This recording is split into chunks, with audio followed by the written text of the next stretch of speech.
Hola, soy Dafne Arriaga y voy a presentar la introducción de la situación problema que se da en este módulo. El principal problema es que se dio un derrame de una refinería de un ducto de Pemex que ocurrió en Cadereyta Jiménez, Nuevo León, principalmente en el río San Juan en el año del 2014.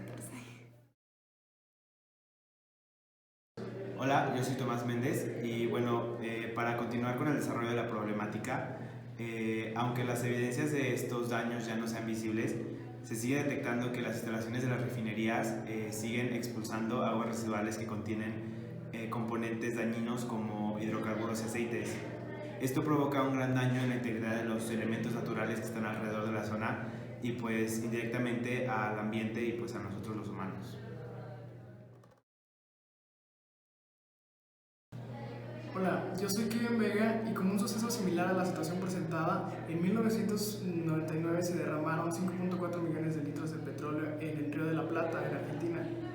Este suceso dañó el ecosistema a corto plazo y se produjeron muchos daños ecológicos a largo plazo y actualmente no contienen ni turismo ni flora local. Dentro de los tipos de hidrocarburos tenemos tres. Los alcanos son más utilizados como combustibles, son llamados también saturados y están unidos por un enlace simple. Como vemos en el ejemplo 1, un enlace sencillo. En la parte de abajo podemos ver su representación en 3D. Geometría molecular sería en forma tetraédrica. Los denominados insaturados son aquellos que se enlazan por doble enlace, que son del tipo alqueno. Vendría siendo nuestro segundo ejemplo, que es el enlace doble. Abajo la representación de este elemento en forma plana. Los enlazados por triple enlace, que son del tipo alquinos, sería nuestro tercer ejemplo, enlace triple. Abajo también se ve una representación de uno de los elementos del hidrocarburo.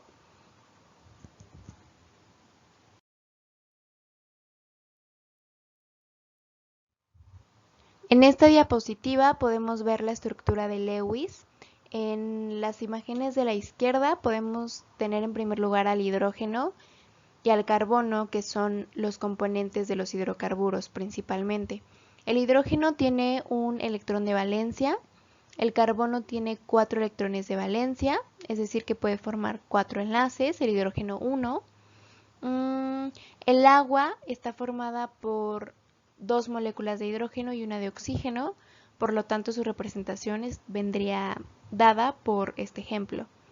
En la parte de abajo tenemos más ejemplos de representaciones al juntar estos hidrocarburos, que es hidrógeno y carbono.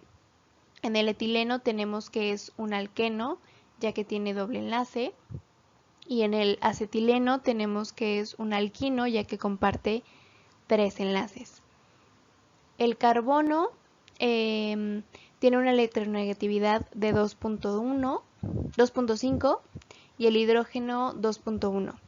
Esto hace que el hidrocarburo se determine como un enlace covalente no polar, mientras que el agua está como un enlace covalente polar.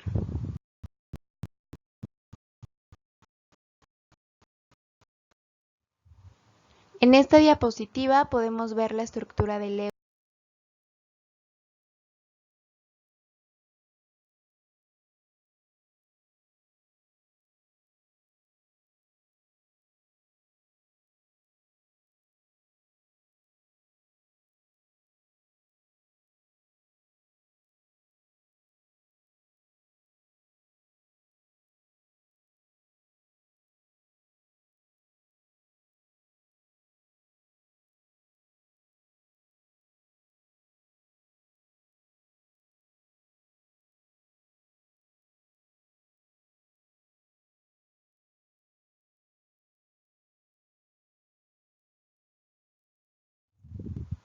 En esta diapositiva podemos ver, fueron rescatadas de la tabla periódica.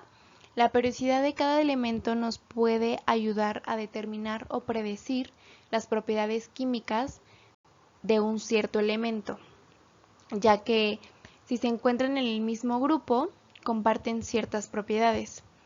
Dentro de los elementos que se relacionan con este problema tenemos que el hidrógeno se encuentra en el grupo 1A. Esto está relacionado a que tenga un electrón de valencia y así con los demás elementos que se encuentran en este grupo 1A. Después tenemos al carbono, que está en el grupo 4A. Esto vendría siendo dado porque tiene 4 electrones de valencia, al igual que todos los elementos que comparten este grupo. Después tenemos al oxígeno, que está en el grupo 6A. Esto es porque tiene 6 electrones de valencia, al igual que los elementos que se encuentran en todo este grupo.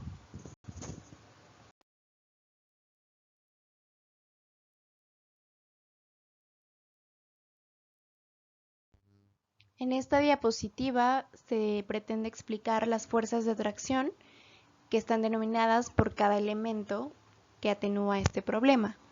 En primer lugar tenemos que el agua tiene fuerzas de atracción denominadas por puentes de hidrógeno, ya que comparte el oxígeno y el hidrógeno.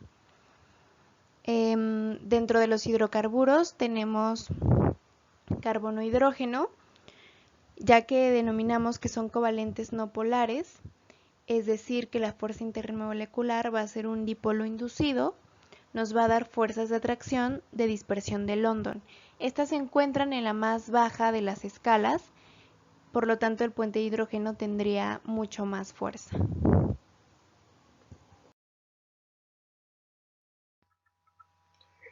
El agua es una molécula formada por 2 átomos de hidrógeno y 1 de oxígeno. Su diferencia de electronegatividades es de 1.24, por lo tanto es una molécula polar. Al ser una molécula polar, puede disolver moléculas polares.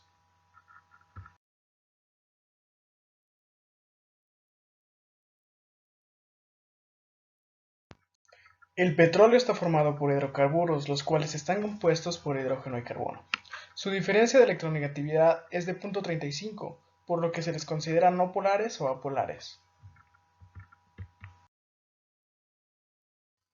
La solubilidad de una sustancia está determinada por las fuerzas intermoleculares del solvente y del soluto. Por regla general, las sustancias polares son solubles en disolventes polares, y las sustancias no polares son solubles en disolventes no polares. El petróleo, al ser un soluto no polar en un disolvente polar como el agua, tiene una solubilidad nula, aunque algunas sustancias pueden llegar a disolverse o a formar dispersiones.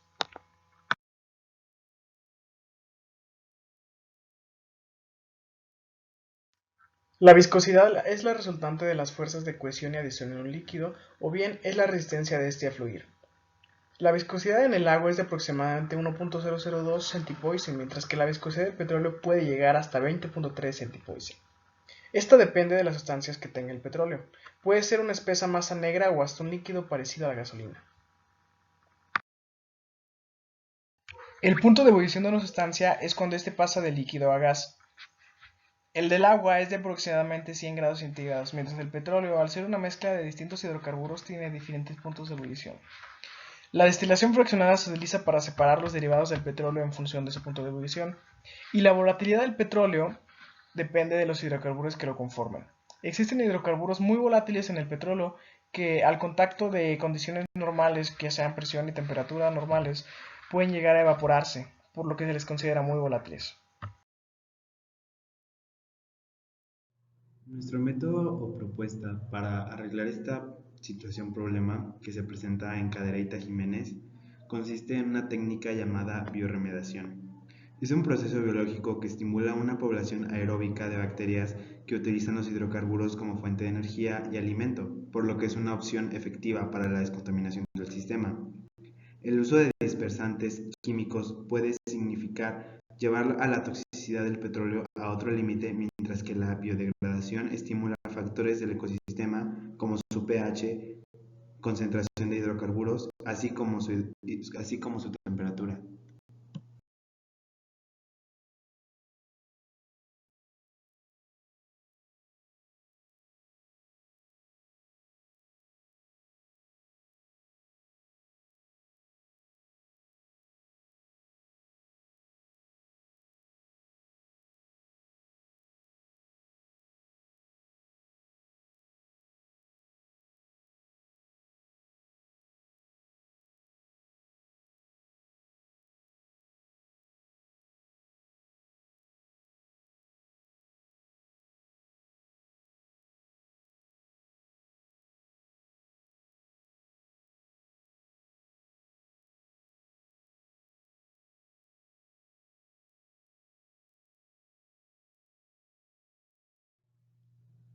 Las bacterias hidrocarbonoclastas es un grupo de bacterias que se ha descubierto recientemente y tiene la particularidad de alimentarse exclusivamente del petróleo.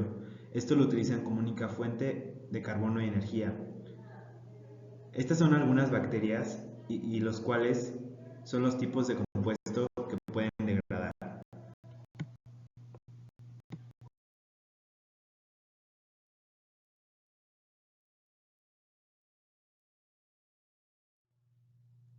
El agua potable es aquella adecuada para el consumo humano y para todo uso doméstico habitual, incluido la higiene personal.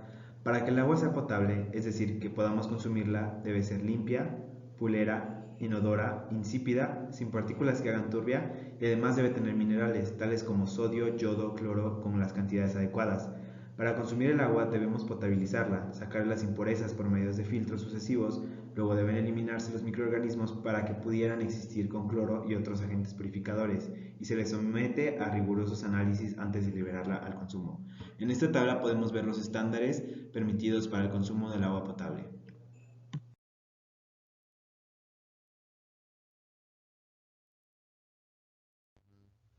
Esta diapositiva se centra en ver la toxicidad de ingerir los elementos de hidrocarburo.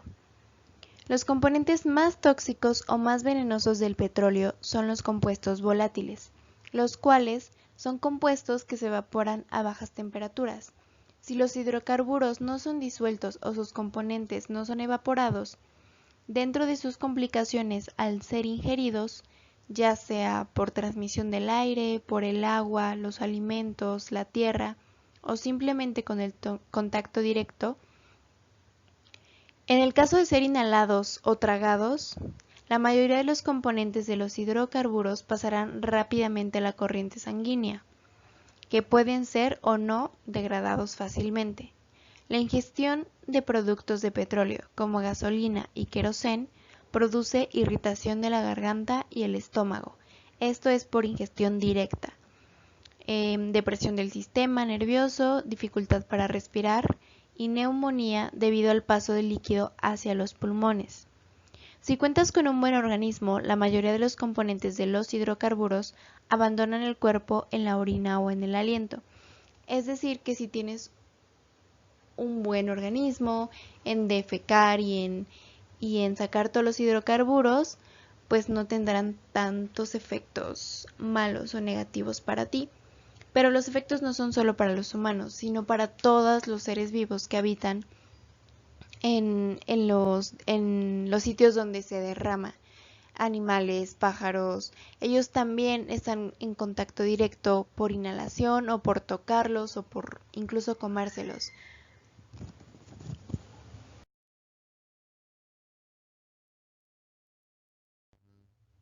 Esta diapositiva.